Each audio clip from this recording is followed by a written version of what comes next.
Hello, and welcome to Sobercast, where we provide AA speaker meetings and workshops in podcast format. We're an ad-free podcast, and if you enjoy listening, please help us be self-supporting by visiting Sobercast.com, look for the donate link, and drop $1 or $2 into our virtual basket. We hope you enjoy the podcast. Have a great day. Like I said, I'm Jordan. I'm an alcoholic. Jordan. So grateful to be here tonight. Welcome to the newcomers. Please stay. Please. With that being said, if you do stay, there is work to be done. So get ready to work. If you want what we have, you have to do what we do. And I was told that very on. I also was told a lot. So I'll quickly just do my drunk history just so you can identify with me that I'm an alcoholic and not just someone who stands up here and, is talking out of my ass. So my history with alcohol started when I was 14. Basically, growing up, I was born into a family where my brother had rage issues, and I took on the role of being the good kid. I wanted to be the angel, and I got attention from that. So I did theater growing up, and so that's how I got a lot of my praise, just like at the end of shows. Like, I love the intense pressure of it. Like learning lines, meeting people, doing all these things. And I fed off of that. And so I have through this whole time watching my brother express anger and rage, and I don't express that. I just express like being good and wanting to be accepted by all of you. So like that's what I do to say that I'm an okay person, to be like okay and being Jordan, and like that's it. And so by the time I got to high school, I was doing a show. We have these things called cast parties.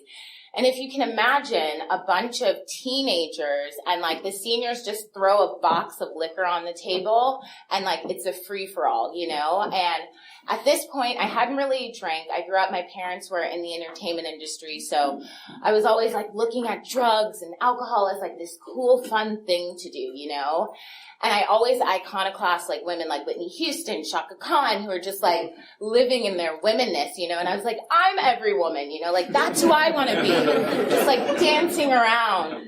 And, the minute I had my first drink, I was like, I don't know what to drink. Like, what do I drink? And they're like, try a Smirnoff, So then I proceed to have 6, right? Because like that's what we do. Because the first taste tastes really good, so I want more. And so I black out my first night, and I know that I've heard that experience with a lot of us. And like in my mind, in that moment, I didn't think anything was wrong with that because I was finally living, like I was talking to that senior guy. We were playing beer pong. Like he knew my name or whatever he wanted to call me in that moment, but that was my name, So many people think my name is Taylor, but it's not. It's Jordan. And so I was just like, yeah, you can call me whatever. And, like that was my drinking. I would go to frat parties and tell people like I went to like USC, even though I didn't go there. I was like, yeah, I'm visiting from Yale, and like the reality is I was at community college, like failing out. But like I always wanted to impress you. When I got into the rooms, people said you have to stop judging your insides by other people's outsides. Because what I found was that, like, you could have the boyfriend, you could have the car, you could have this great job, and that would make me feel less than because I didn't have any of those things. Like I was always getting by. I've always been a really hard worker, and I've always wanted to stand on my own 2 feet. And drugs and alcohol helped me do that for a while until I became like this person with no legs, and I was like super shaky, but I was still walking, And so finally what happened for me was, after my drinking progressed, and like what my progression looked like was when I first started drinking, it was only on the weekends, only at these parties. By the time I turned 18, I was drinking, 3 to 4 times a week. I'd introduced other drugs into the mix because they helped me stay awake and they helped me to stay skinny. So, that was my get down. And so by the end of that, I graduated college. I didn't get the job I wanted. And I was like, pour me another drink. And that was me. So I was working at a bar. I didn't have to pay for my alcohol. And if you've ever worked in the food and beverage industry, you know that people who work in restaurants know how to party. And it was always the party after the shift, because there's so much high energy. You're like, I just dealt with all these people. I need a break. And so we'd go out all the time after these work parties. And for me, a lot of my drinking was also to just make it through, because if I need to be okay by you accepting me, I'm going to do whatever it takes to be at your party, to be at your whatever, to be there for you. And in moments I was like, I don't want to. I'm tired. But drugs and alcohol helped me to like stay awake, to be there. And at the end of it, I was falling apart, you know, and I couldn't even see that because I didn't want to see it and I didn't want my solution to be taken away. So for me, what happened was I got a DUI, and I always like to tell my DUI story because now it's funny, but in the moment I was like crying. So the cops are like, please, like, show us your ID. And I put my ID up to the window. My windows are rolled up, and they're like, ma'am, you're going to need to roll the window down, you know? And I'm just like, oh, shit, like, I've been drinking, I've been smoking weed, my car smells, da-da-da. And they're like, step out of the car, and I'm like, oh, no. Oh, no. And so they proceed to give me a few tests, right? One of them is count from 1 to 10. And in my drunken stupor, I say, don't you see the alumni plates on my car? I went to college. I'll do this in French. And so I proceed to count from 1 to 10 in French, right? And then they're like, here's a piece of paper, write the alphabet. And I'm like, okay, look at the license plate. So I'm standing there. It takes me 6 minutes. The only reason why I know this is because I have my police report, and I look at it every year on the anniversary that I got my DUI, because to me, that's my incomprehensible demoralization. Like, that's what it took for me to say, Jordan, you're not the good one, you're the jailed one, you know? And like, for me, that's what I needed. I needed the law to stop me, because I would have never stopped on my own. Because I was, in my eyes, I was holding it together. And so, you know, they give me these tests, they lock me up in jail, and like, no one ever tells you that in jail, like, your parents don't know you're in there. I'm like screaming for help. I'm standing there like broken down. I'm like, get me out of here. I want to run for governor one day. And this woman turns to me and she says, nobody cries in jail. And I'm just like, I do, you know, because like, I do. I cry in jail. I am not meant for jail. And like, this is where drugs and alcohol takes me. And like, I need to remember that. Because I grew up in Los Angeles, and like, drinking and driving it's not a part of the culture. It is a part of the culture, whatever. And so I would tell people this, and they'd say, it's okay, like, that's just what happens here, you know? And I'm like, yeah, you're right, that's just what happens here. And so I couldn't see that, but then, you know, they tell you I had to stay sober for 3 months, and you know, so I do that. I go through this program, and I'm like, I can do this. I can stay sober for 3 months. I don't have a problem. And I'm sitting down with this counselor, and I just begin to cry. And I don't know what's come over me, and I don't know if you all have experienced this, but it's just this moment where it's like, I can't put this show on any longer. And I felt that way in sobriety, where I'm like, I can't put this show on any longer. And thankfully, through working the steps, having a fellowship that has grown up around me, I have like a cushion of people that I can call when I feel like I'm in those places. I have a sponsor that I can call. I have friends that I can call. I have meetings that I can go to, raise my hand and share that, you guys, I can't keep this together, and I don't know what to do because I don't want to live this way anymore. And I didn't have that language before I got sober. Like, I didn't have the language of like self-care. I didn't have the language of awareness. I didn't have the language of like, let it go, like give it over to God. Like, I didn't have any of that language. And I got all that language in these rooms and through working the steps of Alcoholics Anonymous. And through that, I have had a total spiritual awakening, you know, like rocket into the fourth dimension. And I just want to tell you all how amazing that has been for me. Honestly, if you're new, I really do want to welcome you, because I just remember how I felt when I came into the rooms of Alcoholics Anonymous. I was broken. I was just incomprehensible in my actions, and I didn't know how to stop. I didn't know that there was this life that I could be free of, because all I'd known from the time that I was born that I just had to be okay. And the reality is like, this is life. Like, I'm not always going to be okay. Like, I have to live life on life's terms, not on what Jordan wants, not on what I think I deserve, just on how, like, life is handed to me. And I learned how to do that with all of you. So, you know, I come into the rooms, and there's just, like, a light, you know. Sorry. Feel that light. Hear the light right there, y'all. And I just feel the light that is around. People, the first meeting I walked into was a 12 and 12 study. And for me, the literature is so important. That's really where I find the solution. All of you sharing is all really great, but this isn't Well People's Anonymous, and everyone has their own experience, strength, and hope. And I needed to find my own God, because what I knew from using and drinking was that I could definitely look to you for what I thought I needed. I could sit in a meeting and hear people share all these things and I related, but at the same time, I wanted to make that my truth. I've constantly always wanted to tell someone else's story because I think it's cooler than mine, and have someone else's experiences because I don't want mine, because before I didn't see the gift in my experiences. And the longer I stay sober, the longer I work with newcomers, the longer I have friends reach out to me and say, I have a problem with drugs and alcohol, I need help, and I can share my experience, strength, and hope. And I see that that's my gift. God gave me certain things that other people don't have. And when I get a chance to share them, then I'm living in my own right, and before I wanted to live in your right. I wanted to read a book on how to be perfect. I wanted to take 1 million exercise classes because I thought that if I was thin, you'd love me, but the reality is I am lovable right here, right now, in and of myself. And I didn't know that until I started working the steps and seeing that everything I've walked through in my life has led me exactly to this point right here. And in this moment right here, I am living my life. I just went to see Beyonce on Monday, okay? Want to talk about living and owning just who you are?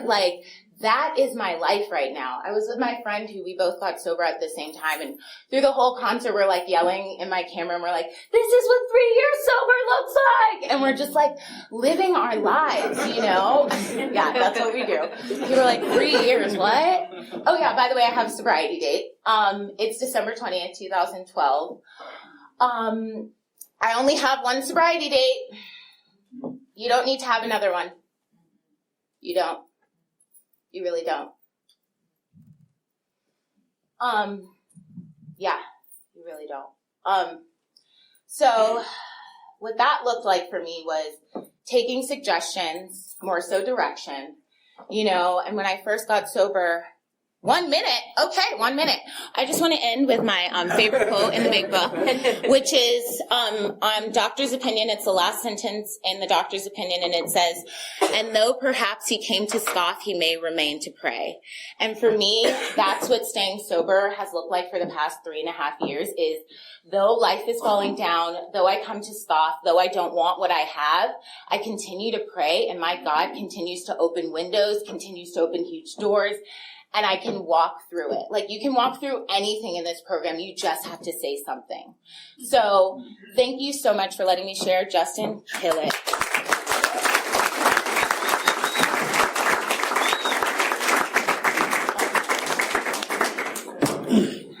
Sorry, it's all right. Thank you. Joel, stand up here. Motivational speaker. All right. Move around the room. I'm not going to dance, jeez. My name is Justin. I'm an alcoholic. My sobriety date is April 28th, 2008. Got 8 years. Clap. We clap so much in Santa Clara County. It's kind of, I don't like it. So I'm glad you guys kind of tone that down. So is this good? We good? Yeah. Cool. Thank you for your share, Jordan. That was great. I didn't remember your name, and then you said your own name in your share, so I'm glad you did that. So I was really worried about that until you did it. So you talked about your own experience being your own experience, and when I got here, I made up experiences so that I'd fit into AA. That's how much my life sucked. So I wanted to fit into AA. I got sober at 17. I got sober 3 months before my high school graduation, and I was not stoked. From what I know and what the work that I've done in AA, you mentioned another thing. It's like, I mean, there's so much levity here. We laugh about kind of the darkest stuff, and then we go through some heartache, with each other. And there is work to be done, right? And there's a lot of work, but the work that I've done, though I don't like doing it, it's very rewarding for me. And one of those things is shown up here and speaking to you guys because I like it, because I like being heard. I like listening to my own voice through a PA system, and I've found something here, and something has happened to me, and so I drank for about a year and 10 months. So I got, it's pretty bad. Yeah, this guy's like freaking out. Yeah, I need AA. I need to be here, but I started, as soon as I started, it just went nuts. And I like my mantra throughout my whole life, even into sobriety, is anything worth doing is worth overdoing.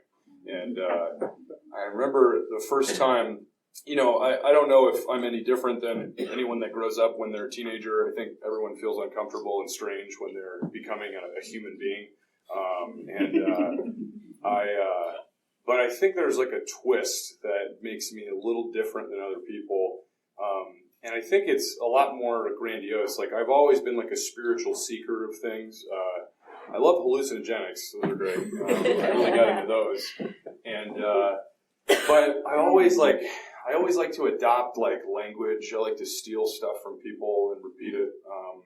I love to speak in profound sort of like nuances and stuff. And I think I've always been kind of that way. And I think everything needs to be profound and in rapid succession and a lot of it, So I remember the first time I was hanging out. I was working as a concession worker at like a local pool, and couldn't get lifeguard, so I became the concession boy.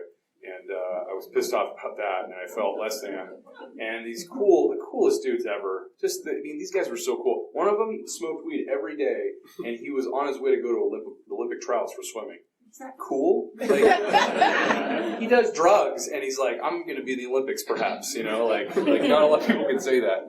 And so, and then this other guy who was an idiot.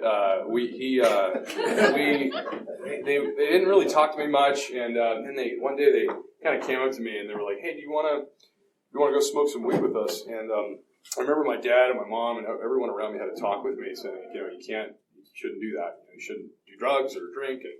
And I was like, 10-4, got it, not going to do it. And I remember, they said, do you want to go do this with me? And I remember all the stuff I planned on saying, like, hey, my mom and my dad shouldn't do it. But what came out of my mouth was, yeah, let's do it. And so, this started my journey into a spiritual awakening with drugs and alcohol. I'll tell you later. I don't. It's so funny. Like, if drugs are part of my story, like if you don't like it, then leave or call your sponsor. So I mean, it's AA, so I'll respect that. I am an alcoholic, not a drug addict. But anyways, moving on. So so we were hanging out, and so for all those weed smokers out there, 420 people. They packed a bowl, right? And it completely, like the whole bowl, right? They just stuffed it in there, and I was looking at it, and I was like, "This is okay, cool." And they're like, "All right, you're gonna clear the bowl," and I'm like, "Okay, cool." Like that's not a lot. I remember like bragging. I was like, I can do more, like it's cool. And I remember I took a hit and like, and they're like, "Yo, keep going." I'm like, "Okay, cool." Thought it was normal. And by the way, I was on a high dose of Adderall for ADHD. So, amphetamines, marijuana, woo! First experience, yeah, having fun. And so, I don't know, took 5 clears of the bowl, and just, it's like nothing's going on yet. And I remember my friend said, your breath smells. Here, take a Tic Tac. And we said, tac. reverberated throughout the car. Tick, tick, tick, tick, tick, tick. Whoa! So, I mean, I was on like amphetamines and, so anyways, like I didn't know. And I was tripping pretty hard. And, that led to drinking, a little bit of drinking that night, not too much. And that was the night where everything changed for me. Like everything was turned on its side. I mean, like I was kind of an athlete, and I was like, I never applied myself. Everyone says that you should apply yourself more. And I was like getting pretty good grades. Everything was okay. Nothing was too bad. And from that point on, I quickly chose new friends to hang out with. Not those guys. Those guys, within a month, I was like, these guys are, what they can't party. I'm like, these guys are way too, they're lightweights. And so I remember I came back to school that year, and I remember just like not consciously doing this, but just remember starting to hang out with a dude that had a car. He was doing drugs. He was drinking a lot. He had access to booze, fake IDs and everything. Without hesitation, I was hanging out with that guy every day. And, it was just weed, and we remember when MySpace was hot. And MySpace was a social media site like Facebook, but a little bit more confusing. And we would add random people, random girls from other cities, and we would go there and we would like party with like strangers, and so that was just fun. There's nothing bad about it. And,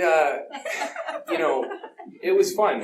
We started acquiring, like, new friends, guys that, one of the guys who burnt the local high school down, that guy was, like, at the top of our prospect list of friends to hang out with. That guy would taught me how to steal, and I grew up in a good home. I never thought of doing that. But for some reason, when I got alcohol in me, it's not like I'm relaxed. I'm like ready to go, and my mother, the way she drank was that she drank a little wine or beer, never both together, and she would get a little like, tired, and she'd like go to sleep, and it's like, what?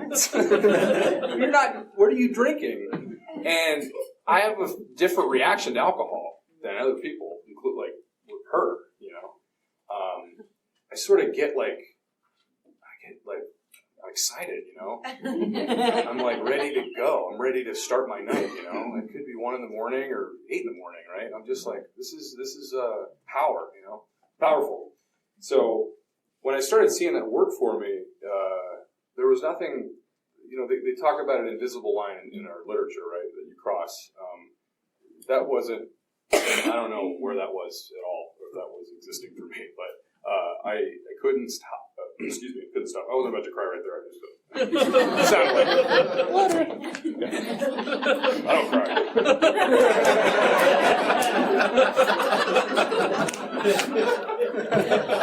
So I started getting arrested because of I wasn't good at skipping school. I was afraid to ditch or skip school. I heard a lot of stories about people like, I didn't go to school for 2 years, and I'm like, how do you do that without like getting sent away? I don't know, but I got the first time I like snuck out of school, I got arrested, with possession and stuff, and started get some more cases, and by that time I was doing ecstasy. I love ecstasy. I was a very big fan of the hyphy movement at that time. Big fan of Mac Dre and every one of those guys, and we just pour out a little bit on his birthday, so those are my heroes. And so, like, it just became like a free-for-all where I would be sober, remorseful, like, a different kind of person around my parents, just like completely like, I thought I was pretty good at lying. Maybe sometimes I wasn't, but like I would convince them, I would say like, look, like that, I did a reverse intervention on them one time. Like I got arrested, and I remember I was like, you know what, I got to take the reins here. This is how I'm going to get what I want. So I was like, hey guys, and they were discussing what to do with me, and I walked in the door and I was like, hey guys, let's talk. All right. I am not doing good. I may have made some bad decisions, but I will turn it around, and you don't have to worry about a thing, right? And so we were like, okay. I remember, and that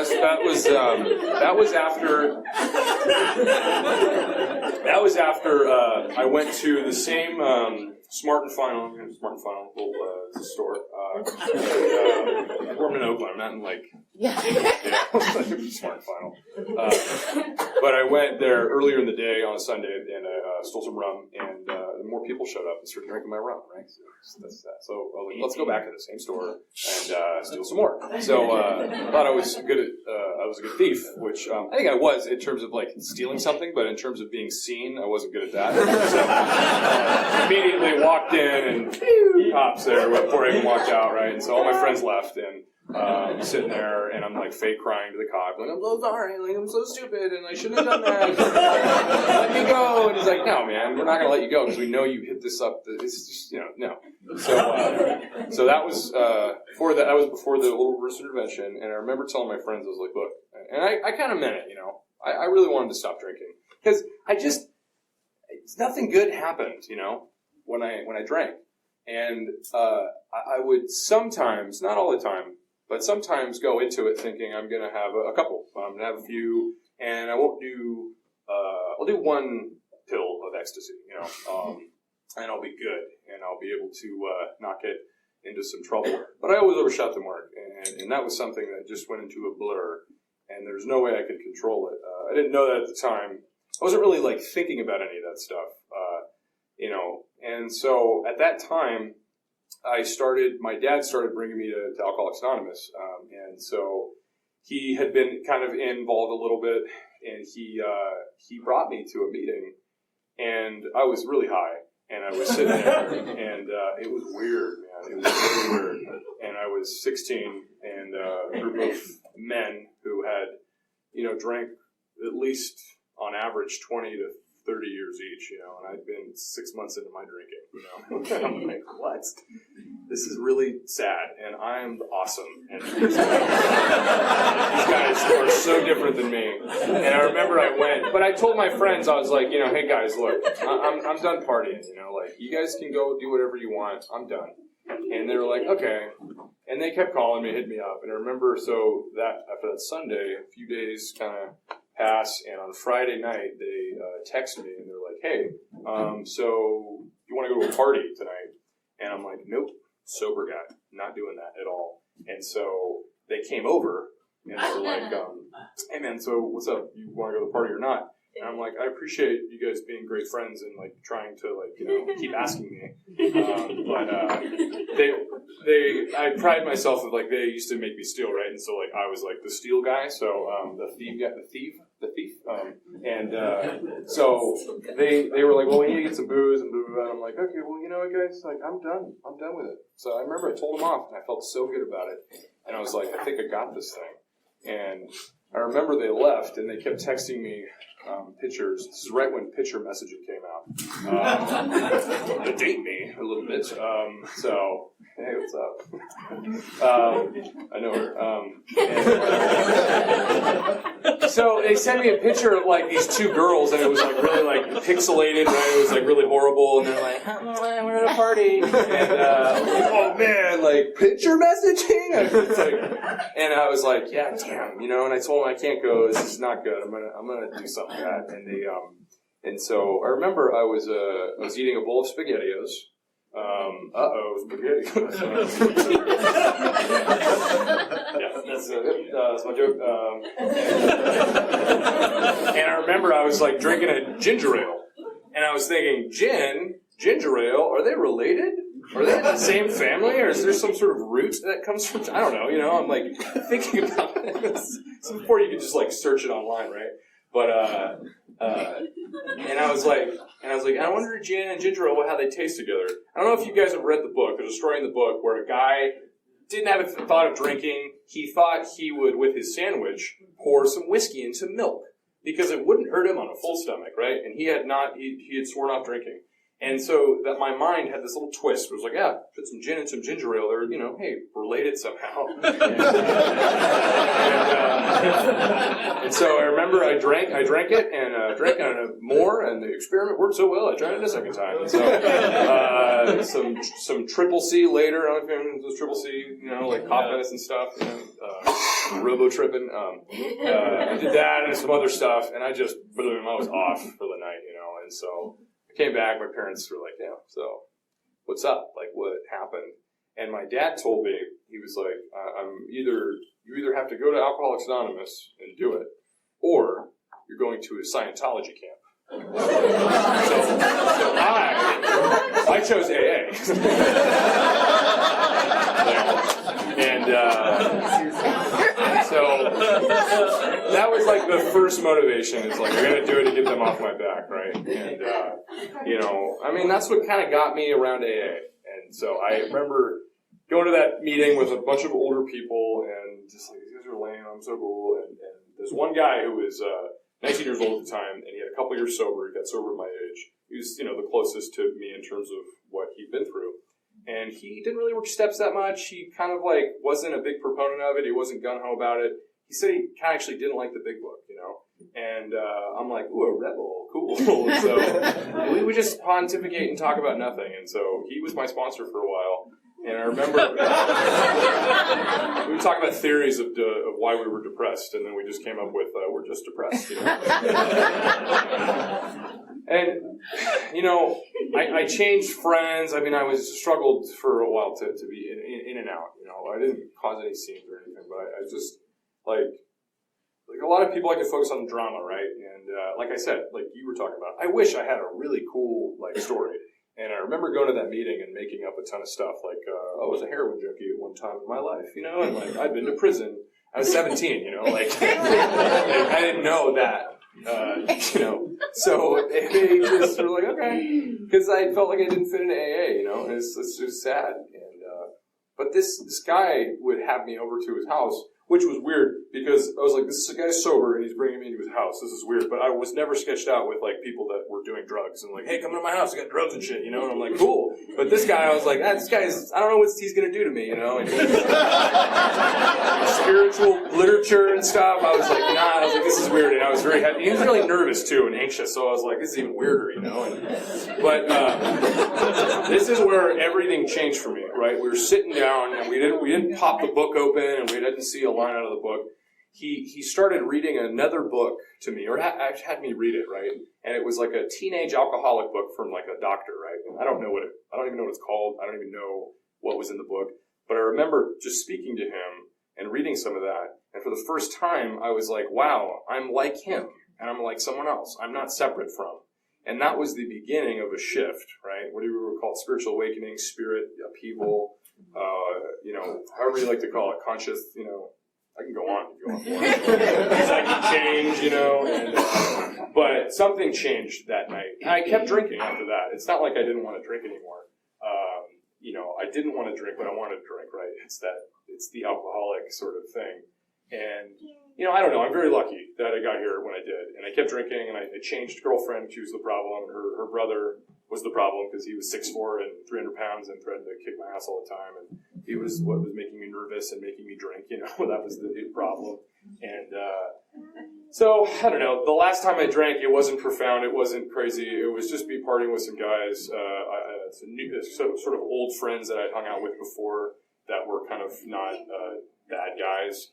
And I remember drinking with them, and they were like, "Hey, man, remember you were in AA, right? Weren't you doing AA?" And I was like, "It's like a part-time thing. You can be a part-time person." Convincing them, and they were like, "Okay." And it was just weird. And the last time, it worked, and I got drunk, and I woke up with. I just remember the cigarettes in my back pocket were all crushed. And I just remember taking them out and just like, oh god. And I got driven home, and like I said, it's not high drama, not a lot of stuff. I really thought. And I think sometimes when you get here, you think you need to do a lot of stuff, like get arrested a bunch of times to be an alcoholic, which is just silly, right? I mean, I just didn't get caught, and it doesn't matter if I didn't break. I know people that just isolate and drink alone, and they don't do anything, so they're not going to get arrested.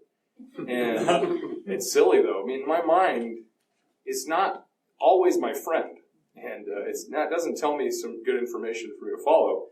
And one of them is, and part of alcoholism, what I read in the book was that a part of my alcoholism is a mental obsession that is attempting to convince me that I'm not what I really am, which is an alcoholic, which is someone who is unable and hopeless when it comes to quitting drinking on his own or controlling the amount I take after I start. And so, when I got here, I just hung out and I didn't do much, and I hung out with that guy and we kind of did steps. But at the moment, I kind of woke up and I was like, I don't think I'm going to stop drinking. I remember thinking that, and it wasn't something that someone told me or something I read. I just had that sort of realization, and I came here and I haven't had a drink since. It wasn't really a decision. I woke up and it happened again. And since then, I believe something greater than myself has kept me sober. I really do. Because there's a lot of reasons to drink that I have come across. And, I have, my cuticles are all weird, right? And they peel back, and I want to drink, oh, man, they hurt. And some other stuff. And, it's always. So, the more I've been in AA, I've done the steps a lot of times, right? And for all the good and wrong reasons, right? To be king of AA, right? To be a humble, sort of quiet servant of AA, and people will, come visit me at my castle when they need guidance and strength. And I've sworn it. I've said I don't want to get AA. I don't want to be here anymore. You guys don't do anything for me. And and I'm still here. I'm kind of a buffoon, and the steps don't cure buffoonery. I'm kind of weirder now that I'm more sober. But like you said, I'm having fun with life, and that wasn't the case when I wasn't drinking, when I was in the grips of my alcoholism. And I was talking to someone last night, a new person, and she was saying, I got 8 days sober, and she's been in and out, really had a hard time. And she was like, this is where it gets really hard, at 8 days. And I was like, that's right. Some people aren't as lucky. This sounds horrible, but it's like, some people are lucky to drink, right? Because I think the real alcoholic death is sober, stone cold, dry, just white knuckling it, you know what I mean? There's no power at all. Just you, confused, trying to diagnose your own problem, trying to figure out what's wrong with you, trying to use other things and people to make you sort of whole. And, I'm not saying I don't do that, but it's like that's my condition. And it's very simple. It's not complicated. And even if I say that, I'll complicate it tomorrow, when I wake up. I forget really easily. I forget all the time.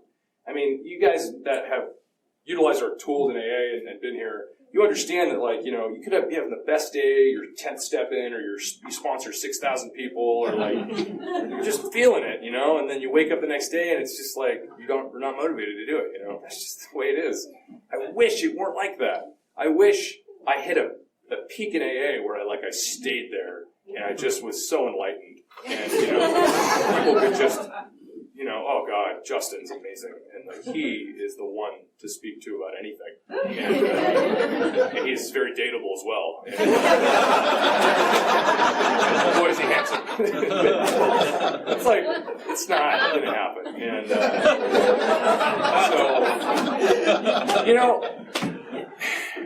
I moved to Los Angeles for a little bit, and to pursue career stuff, and I did it because I wanted to change. I wanted to do a geographic because I didn't like where I was at all, and I thought that going to another place there would be a new me, and then it was the same me, and I went there, and it was just so strange, and drinking sounded like a good idea.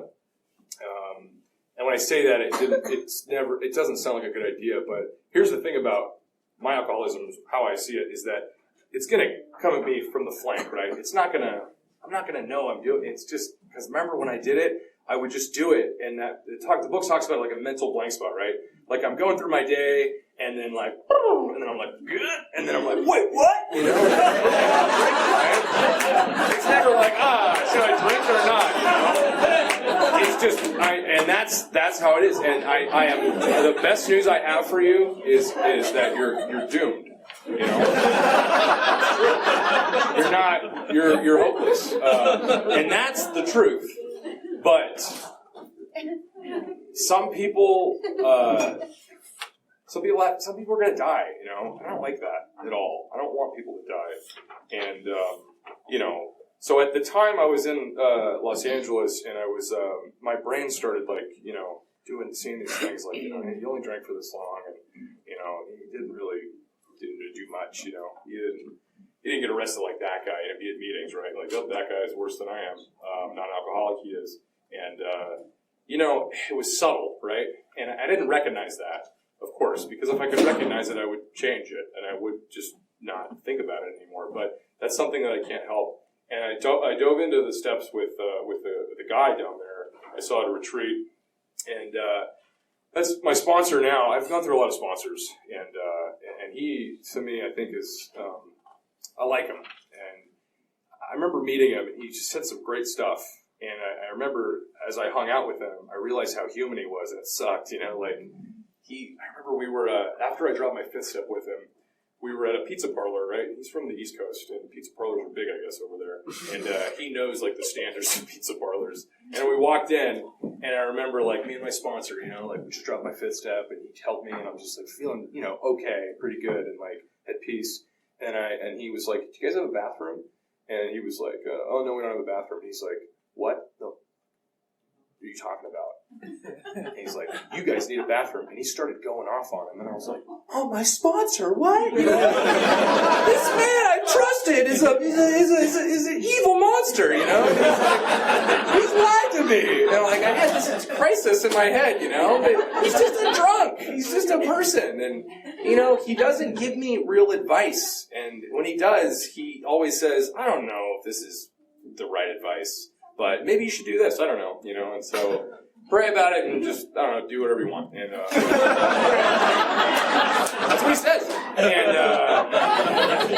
the other day I talked to him, and I remember telling him about all the good stuff that was going on, right? Because there are some positive things that are happening. And I remember telling him all the good things. And, like, I got this going on, this is going on, I got this position. And he's like, wow, it sounds like everything's going great. And that was just a comment of him saying that. And how I took it was like, oh, yeah, you're great. You don't need me, right? Like, don't need anything. And I was like, oh, and I started thinking, like, oh, yeah, well, here's all this stuff that's bad, you know, like, so this, and I was thinking too much about this, and this person thought, you know, and he's like, yeah, okay, never mind, he hung up on me. And so, I just have to find something wrong. So I'm still, like, you know, I'm still a little goofy. So, you know, it's not, that plateau is never going to come. And but through that round of steps that I did, right, you know, the first one was amazing, and it just changed me, because it was the first time I'd ever just been in that state, right? I didn't want to drink. The obsession had been removed, but I was constantly discomfort and dis-ease. And just there was nothing that could do anything for me. And I remember the steps, you know, it's not really about feeling good, because that's kind of what I did out there when I drank, is just wanted to feel good. I'm always going to try to feel good. That's never going to stop, you know. But I think that being conscious of that and seeing that, you know, like, I've got to do whatever I've got to do anyways, you know, because there's a part in the book where it says we can't fool ourselves about values. And I remember just this last time it kind of stuck out to me, right? Like, what do I value? I value my family. I value my friendships. I value a career that I'd like to pursue. And I value Alcoholics Anonymous. And so, you know, I need to show up for that, and I need to be there, and I need to continually sort of see where I've been wrong, and do 10, 11, and 12 the way I do it, and just show up and just be there as I am. And so through that process, I mean, I had some amends that I had sponsors tell me I didn't have to do certain amends, which was great at the time, right? because I was like, whoa, this guy's on my side here, and then some other ones that my one sponsor said, the never list, and I just never did them. So, I don't know if everyone's familiar with like the now, never, or later, whatever.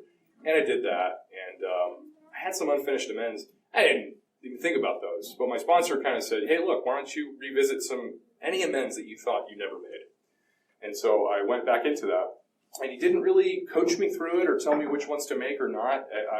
I went through, and I just realized, I was like, I was at that point where our book talks about there's two alternatives to face, right? Blot out the consciousness of our intolerable situation or accept spiritual help. And in that moment, I just felt there was only two options left, right?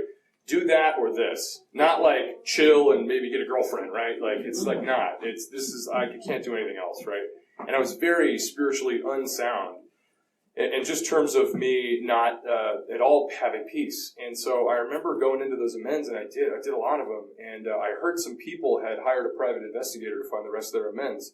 So me, being a very all-or-nothing kind of guy, I said, I'll do that. So I Googled private investigator, and the first one was Nighthawk Investigations, and I'm like, boom, called him, and this sexy answer voice lady was like, hey, Nighthawk Investigations, can I help you? And I'm like, hi, I'm looking to find someone that I don't know where they are, and he's like, oh, you want to talk to Wayne? I'm like, I guess. Like, what? And so I ended up talking to this guy, Wayne. He sounded like he was 500 pounds, and he was like, maybe like wanted to be in the CIA, but never made it.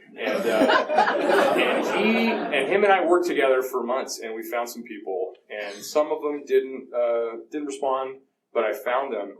And, this guy's used to getting people, to try to serve papers to people, or like find cheating spouses, and I can just imagine this guy like in the tree, But he was like, no one's doing this kind of stuff, so like, I don't know, like, he gave me a discount, and so it's great. And I didn't find most of the people, but it was I just wanted to do it, and I wanted to get free, and I wanted to have those unfinished things, because someone told me they might have a part in maybe my current unmanageable stuff, right? Or maybe some stuff that I'm not really wanting to rely on God with. Because I don't know, like, I don't expect anyone that's new to start trusting a higher power, because they've only trusted drugs and alcohol in themselves, but now they don't trust themselves, And if you have trust issues, other people have trust issues with you too. So, welcome to the club. And so, trusting someone's the first part of this whole thing, right? Really feeling like someone is going to be a closed-mouth friend, or someone that won't, share your stuff with people. I don't say like one-on-one interviews with sponsors, but, if something moves you and you see someone that's happy or enjoying something or really doing work, pick those people. You know who they are. You know the people that are doing it. And you can't make you can't manufacture willingness. You can't make people be willing. I really want to, because there's some people I really like that I want to get sober, but they can't never stop. And there's people I don't like that are sober, and leave it at that. So, but I did those amends, and I still got a few left that I don't know where they are. But I don't know. Like, if I try to analyze it, it'll just sound it won't sound good, and I can just tell you that just doing it is a practice of faith. And with that, I've been able to have more faith in the process of AA. I 10-step with a 70-year-old woman from Los Angeles, and she's like she's a widow, but she's like on dating sites all the time, and she's like talking about all these experiences with dudes, and she's so cute, and she's like I don't know, she's my buddy, and it's like I would never have guessed that would be my like 10-step friend, and so but she's so funny. Like, I'll call her about like a resentment or something, and she's like I'll be like, I hate him so much, and he did this. And she's like, shut up! Like, you're so selfish! It's all about you, right? She's not that abrasive, but she's like, she laughs at me, when I'm so mad. And I guess I need that. I know who I can call to co-sign my stuff and just say, like, you're right, they suck, and you're right. And I'm like, yeah, it's not good for me. So anyways, if you're new, this is a way of life that, it's so much better than the way I was living before, and it continually gets better. But the only part of this whole thing is willingness. Like, you just need to be willing. That's it. You don't need to have anything other than that. You may have some really cool philosophy of God, but just But I don't care, keep it to yourself, man. Hey, understand how AA works, and, trust me, I know, I'm that way, so, but if you're willing, you can't manufacture it. The people that come here, and they've already kind of changed already. They come here and they're willing, and they're doing stuff, and so, real quick, just to finish it off, so my mother passed away 3 months ago, right? And I came home from Los Angeles to take care of her, and I was able to spend a whole year with her, and she passed, and we fought, and it's bad, it sucks, and I don't want to talk about that a lot, but I can tell you that, that's the hardest thing I've ever had to go through ever, and I didn't want to drink at all, so, newcomers, there's no excuse, Call me up. I'll tell you where this guy Wayne is, my PI. You'll find any amends you want. No excuse. If you do this work, you'll be able to stay through everything. It's not am I doing it all. It's not because, of anything that I've come up with or concocted. It's this program and these people that don't necessarily tell me what I want to hear, but what I need to hear, and really, really help me so I can grow on my own and rely on a God on my own and go out there and have fun and really be somewhat, in a way, self-sufficient and God-sufficient, right? Whatever you want to call it. So, with that, thanks for letting me speak.